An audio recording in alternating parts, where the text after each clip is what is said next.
Estaremos revisando por qué la gran ramera Babilonia es el Roma. El libro de las Revelaciones, capítulo 17, hasta el verso del 1 al 17.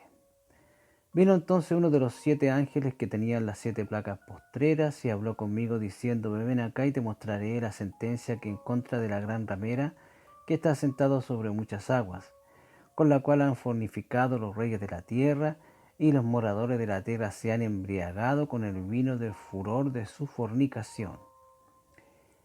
Y me llevó en el espíritu al desierto y vi una mujer sentada sobre una bestia escarlata llena de nombres de blasfemia. La Iglesia Católica reconoce oficialmente a más de 10.000 santos. Sin embargo, el número total canonizados o no canonizados es incierto.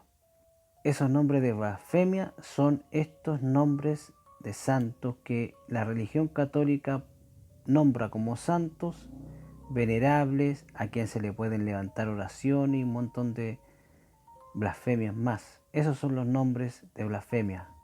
También dice que tenía 7 cabezas y 10 cuernos, y la mujer que estaba vestida de color púrpura. El purpurado son la agrupación de cardenales. Incluso la misma religión católica le llama purpurados. El número se reúne cada cierto tiempo.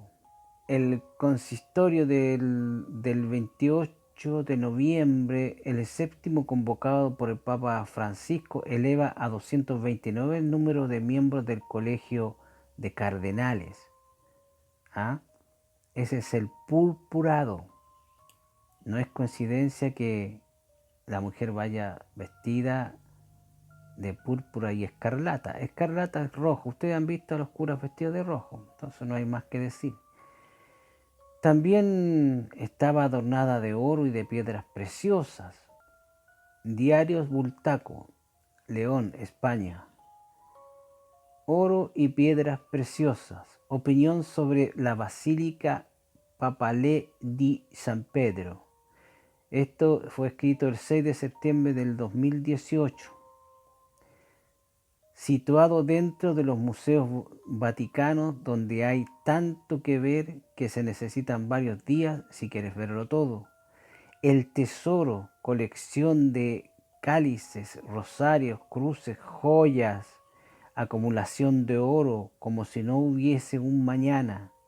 Si no vas con mucho tiempo, puedes prescindir de esta parte. Eso nos está demostrando que está llena de piedras preciosas y perlas y oro. Y tenían también en la mano un cáliz de oro lleno de abominaciones y de la inmundicia de su fornicación. Nosotros sabemos quién es el que tiene un cáliz de oro, que es el Papa, ¿cierto? ¿Por qué dice que el cáliz estaba lleno de abominaciones y de la inmundicia de su fornicación? Lo dice porque por la misa que celebran los católicos, que es una herejía en contra de Dios. No es lo que a la gente le han dicho. La misa significa prácticamente sacrificio incansable. Y veremos por qué. En la religión católica es la celebración en la que el sacerdote renueva en el altar el sacrificio del cuerpo y de la sangre de Cristo bajo la especie del pan y del vino. El sacerdote supuestamente renueva, o sea, lo vuelve a sacrificar a Jesucristo. Eso es un insulto a Dios. La Biblia en el libro de los Hebreos dice claramente que Jesús murió una sola vez en la cruz. Y con eso puso término a eso. No hay más sacrificio. Ningún hombre puede sacrificar a Jesús de nuevo.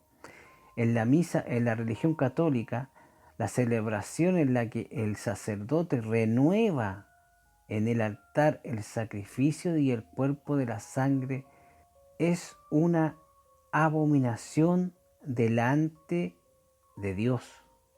Babilonia es la cuna de las religiones. la misteriosa religión babilónica ha sido simbólicamente descrita en el último libro de la Biblia como una mujer de mala fama. ¿Cuál es el significado de esta extraña visión que fue dada a Juan? Es conocido muy bien que en el lenguaje simbólico de la Biblia una mujer representa a una iglesia y la verdadera iglesia, por ejemplo, es semejante a una esposa, ¿cierto? Una virgen, una mujer santa y sin mancha, según Efesios 5:27 y Apocalipsis 19:7 y 8. Evidentemente, el sistema religioso que se describe acá es un sistema falso, una iglesia corrompida y caída. ¿Qué significado tiene en estos tiempos? Por ejemplo, vamos al periodo pasado, en poco tiempo después del diluvio, en aquellos días, los hombres comenzaron a emigrar, hallaron una llanura en la tierra a la que le llamaron Sinar y quedándose allí vivieron, Génesis 11:2. Y esta tierra llegó a conocerse más tarde como Babilonia, y aún más adelante como Mesopotamia. Aquí los ríos Tigres y Éufrates habían almacenado ricos depósitos de tierra que podían producir grano, abundancia. Sin embargo, existían ciertas desventajas las cuales tenían que afrontar la gente que habitaban en la tierra. Esta estaba sobrepoblada por animales salvajes, los cuales eran un peligro constante a la seguridad de las personas. Éxodo 23, 29 al 30. En esto apareció Nimrod en la escena. Se hizo famoso como un gran cazador de bestias salvajes. La Biblia dice que Cus engendró a Nimrod. Este comenzó a ser poderoso en la tierra y fue un vigoroso cazador delante de Jehová, por lo cual dice así como Nimrod, vigoroso cazador delante de Jehová, Génesis 10, 8 y 9. Le hizo famoso en aquellas tierras primitivas.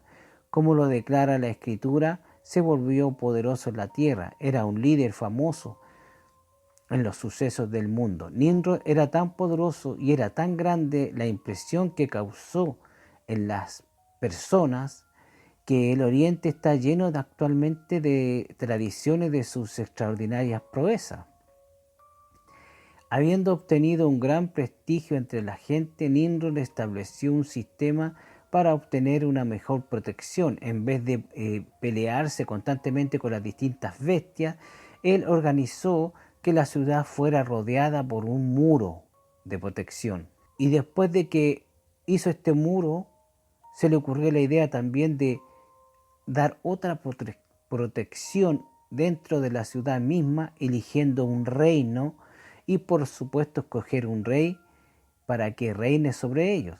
Organizó dicho reino y fue la cabecera de su reino Babel y Erech y Acab y Calé.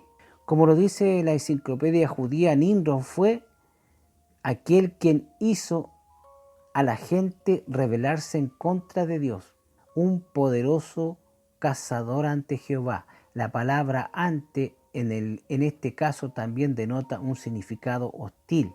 En otras palabras, Nimrod se estableció ante Jehová. La palabra ante, como tradujimos, traducción de la palabra del hebreo que significa contra, es decir, contra Jehová. Pero no solamente estaba Nimrod en contra del verdadero Dios, sino que también era un sacerdote de idolatría diabólica y de atrocidades de la peor clase. Finalmente Nimrod, el rey de sacerdote de Babilonia, murió. De acuerdo a la leyenda, su cuerpo fue cortado en pedazos y quemado. Los pedazos fueron enviados a varias áreas. Prácticas similares se mencionan en la Biblia en Jueces 19:29 y 1 de Samuel 11:7.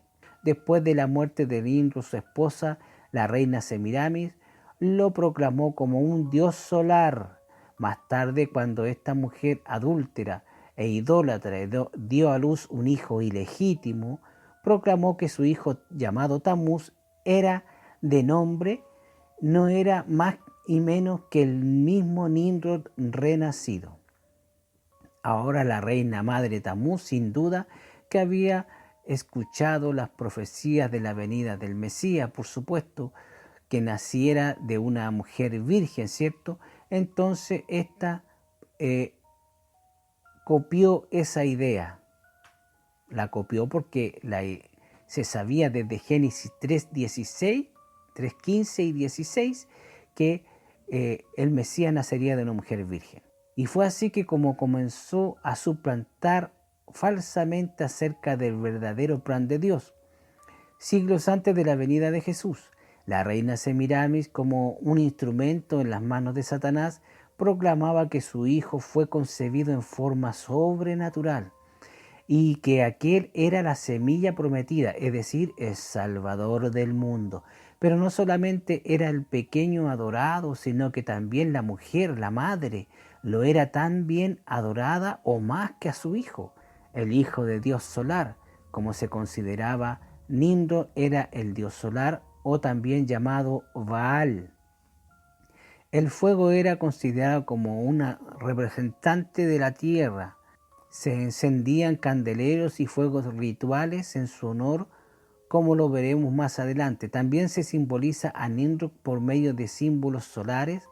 La madre precursora de esta falsa religión idolátrica que se desparramaron por toda la tierra, como la declara en las Escrituras, porque todas las naciones han bebido del vino del furor de su fornicación. Jeremías 51:5 y Apocalipsis 18:13. Además de la prueba escrita de que Babilonia fue la madre del nido de las religiones paganas, también tenemos el testimonio conocido del historiador Heródoto, el viajero mundial e historiador de la antigüedad. Él presenció la religión misterio y sus ritos en numerosos países y menciona cómo Babilonia fue el nido original del cual todo sistema de idolatría proviene. El paganismo babilónico ha continuado hasta nuestros días. Puede verse en las formas en que la Iglesia romana inventó el culto a María para reemplazar el antiguo culto a la diosa madre Babilonia, es decir, Semiramis, como dijimos anteriormente. Esta historia era ampliamente conocida en la antigua Babilonia y se desarrolló un culto bien establecido, el culto de la madre y el hijo. Numerosos monumentos de Babilonia muestran a la diosa madre Semiramis con su hijo Tamuz en los brazos. Cuando el pueblo de Babilonia fue disperso en varias áreas de la tierra, llevaron consigo el culto a la divina madre y al Dios Hijo. Esto explica por qué todas las naciones en tiempo pasado adoraban a la divinidad madre y a su hijo de una u otra forma. La madre y el hijo eran llamados de diferentes nombres debido a la división de los lenguajes en Babel. Pero la historia básica sigue siendo la misma. Entre chinos se llamaba a la diosa madre Chigmo o Santa Madre. Se presenta con un niño en los brazos y rayos de gloria alrededor de su cabeza. Los germanos veneraban a la Virgen Herta con un niño en los brazos. Los escandinavos llamaban a Disa, también la representan con un niño en los brazos. Los etruscos la llamaban Nutria. En la India la llaman Indrani, que también era representada con un niño en los brazos. También entre los druidas adoraban a la Virgo Paritura, como a la Madre de Dios. La madre babilónica era conocida como Afrodita, también llamada Ceres por los griegos, Nana por los sumerios, y como Venus o Fortuna por sus devotos en los viejos días de Roma. Su hijo era conocido también como Júpiter. La ilustración muestra a la madre y al hijo como Devaki y Krishna. Por algún tiempo, Isi, la gran diosa, y su hijo Isvara han sido venerados en la India, donde se han erigido grandes templos para su culto. En Asia, la madre era conocida como Cibeles y su hijo Deoius, pero no tomando en cuenta su nombre o lugar dice un escritor, era la esposa de Baal, es decir, Nimrod, la reina virgen del cielo, quien dio fruto sin haber concebido. Cuando los hijos de Israel cayeron en apostasía, ellos también se descarriaron en este culto de la diosa madre, como podemos leer en el libro de Jueces, capítulo 2, verso 13. Y dejaron a Jehová y adoraron a Baal y a Astarot. Astarot era el nombre bajo el cual la diosa era conocida por los hijos de Israel. La vergüenza del pensar que aunque aquellos que conocían al Dios único y verdadero se alejaban de él y adoraban a la madre pagana, es tremenda. Pero eso es exactamente lo que hicieron unos de los títulos bajo el cual era la diosa conocida por los israelitas, era la reina del cielo, como leemos en Jeremías 44, 17 al 19. El profeta Jeremías los reprendió por venerarla, pero ellos se rebelaron a pesar de su advertencia, y fue así como trajeron sobre sí mismos la plena destrucción por la mano de Dios. En Éfeso la gran madre era conocida como Diana de los Efesios. El templo dedicado a ella en esa ciudad era una de las 7 maravillas del viejo mundo, y no solamente en Éfeso, sino también a través de Asia y del mundo entero. Era venerada la Divina Madre, Hechos 19:27. En Egipto, la madre babilónica era conocida como Isis y su hijo Horus. Nada es más común en los monumentos religiosos de Egipto que el infanta Horus. Capítulo 17, versos 6 en adelante. Y vi a la mujer ebria de la sangre de los santos y de la sangre de los mártires de Jesús. Aquí tenemos otra muestra más porque dice que estaba llena de la sangre de los santos. Bueno, tenemos que el Vaticano con el Papa Pío XII tuvieron una relación compleja con los nazis, que incluyó tanto la firma de un tratado como la ayuda a la comunidad judía. La Iglesia Católica firmó un concordato con el gobierno nazi que Hitler dijo que crearía una atmósfera de confianza para luchar contra el judaísmo internacional. El Papa Pío XII ofreció un préstamo sin intereses al Consejo de la Comunidad Judía de Roma para cumplir con una demanda nazi de oro. Sin embargo, la comunión judía fue deportada y asesinada a pesar de haber pagado el rescate. Por supuesto, hay algunos que dicen que Pío XII nunca habló nada en contra de los nazis para que no fueran más castigados los judíos, pero eso es pura mentira. El Vaticano, después de que la guerra terminó con la pérdida por parte de los nazis, salvó a miles de nazis por orden del Vaticano, por orden de este Papa. Conocen la llamada ruta de las ratas. El Vaticano hizo para salvar a cientos de asesinos nazis para que huyeran a Latinoamérica. Muchos huyeron con papeles falsos dados por el Vaticano.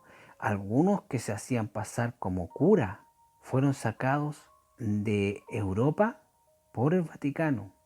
También con respecto a la muerte de los cristianos, tenemos que la Iglesia Católica también saquea la ciudad de Magdeburgo en Alemania.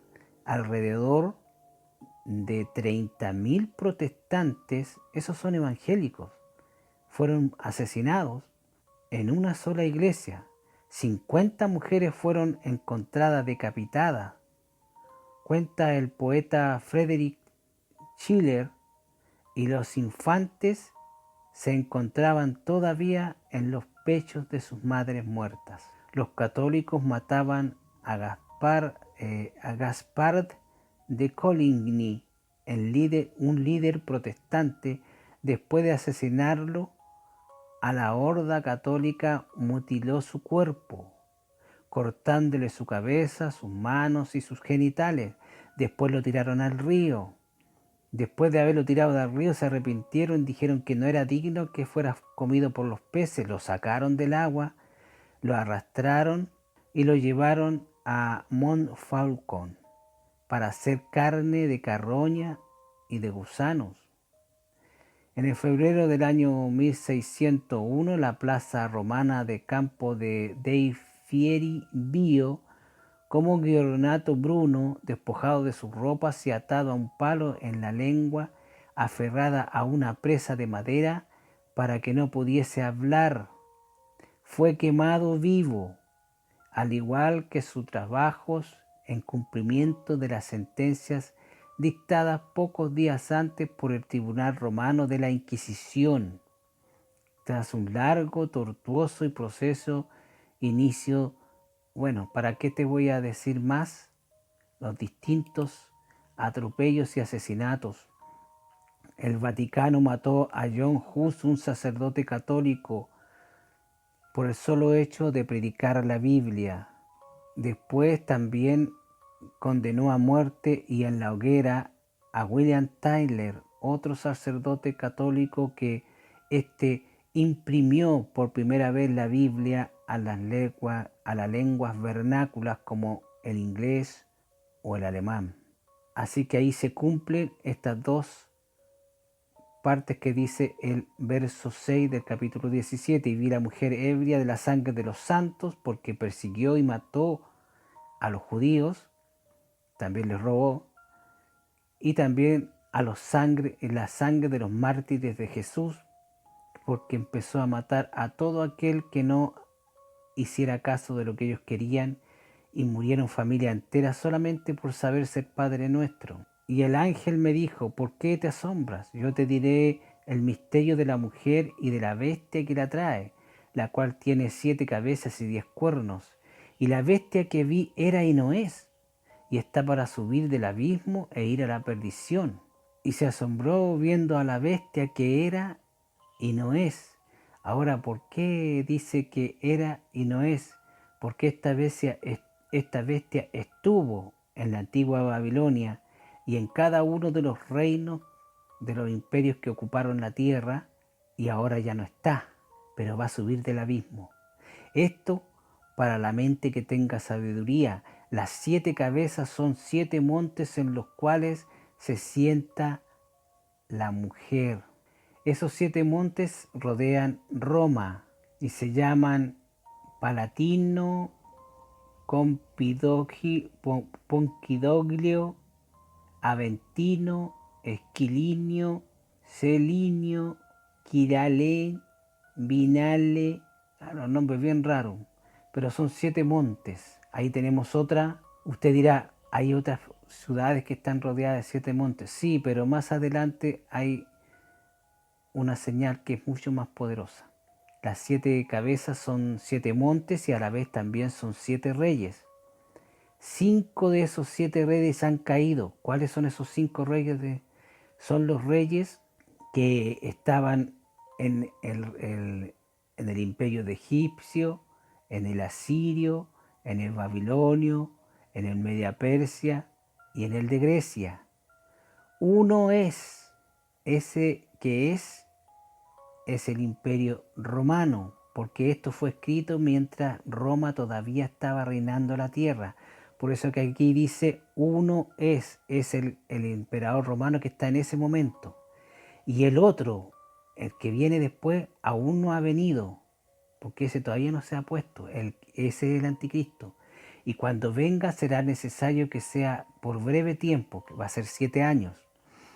La bestia que era y no es también el octavo. Ahora, ¿cómo se puede ver esto? Es el octavo porque es un octavo personaje. Los otros eran hombres, eran 7 hombres. Este es otro personaje, pero este no es hombre, este es un demonio. Por eso que es el octavo. Y fíjese bien lo que dice después. Y es también entre los 7. O sea, está también dentro de los 7. ¿Cómo puede estar dentro de los 7? Si fuera un hombre, ya no serían 7, serían 8. Pero dice, y está entre los 7, está dentro de los 7. ¿Por qué? Porque él posee a cada uno de los distintos reyes que han tenido los distintos imperios. Y por supuesto va a estar dentro del anticristo. Y va a la perdición, es decir, va a terminar en el lago de fuego y azufre.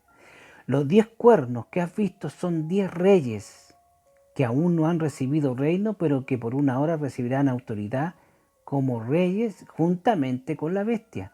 Ahora, estos 10 reyes son 10 presidentes o tal vez primeros ministros que serán escogidos de una forma u otra por el resto de las naciones. Van a tener poder por un pequeño periodo de tiempo. Aquí dice que es por una hora.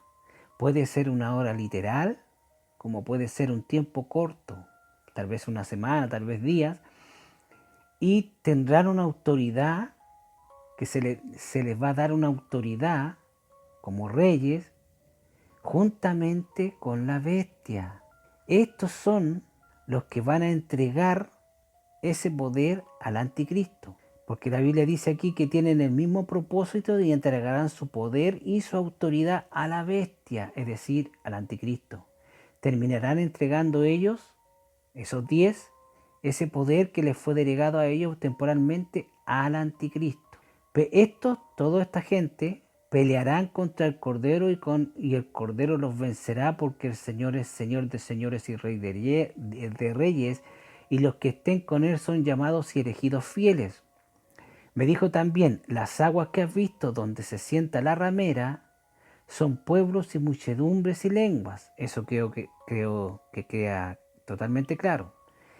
Y los 10 cuernos que viste en la bestia, estos aborrecerán a la ramera. Es decir, estos 10 cuernos, los mismos que le dieron el poder y eligieron al anticristo, van a odiar a Roma, a la gran ramera, y la dejarán desolada y desnuda, y la devorarán sus carnes y la quemarán con fuego.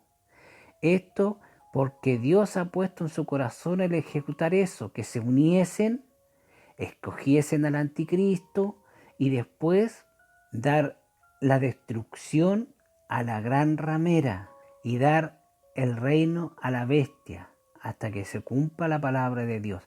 Ahora fijémonos en el último versículo, que es aquí lo que pone el broche de oro. Y la mujer que has visto es la gran ciudad que reina sobre la tierra. Este libro del Apocalipsis fue escrito mientras el Imperio Romano reinaba sobre la tierra. El Imperio Romano, usted dirá, murió. No, el Imperio Romano no murió, se transformó en la religión católica romana. ¿Te das cuenta? La religión católica romana que no predica el Evangelio de Jesucristo y predica la religión idolátrica de Babilonia, adoradora del sol. Fíjate cómo viste el Papa, que tiene su vestidura llena de pequeños soles. Todas estas razones te muestra la Biblia por qué la gran ramera, la madre de todas las rameras, es la Iglesia Católica, es Roma. Que no te engañen. Hay algunos por ahí que dicen que es Jerusalén. Jerusalén es la ciudad del gran rey. Desde Jerusalén, de ahí va a reinar Cristo en su segunda venida. Todos los reyes de la tierra. Va a reinar el mundo entero Jesús desde Jerusalén, su ciudad. Y la gran ramera Babilonia es destruida con fuego y no se levantará nunca más. Que no te engañen. Es la Biblia la que dice la verdad. Hay algunos que tienen ideas locas que vienen de demonios. Tú hazle caso a la Biblia. Que el Señor Jesucristo te bendiga en grande manera.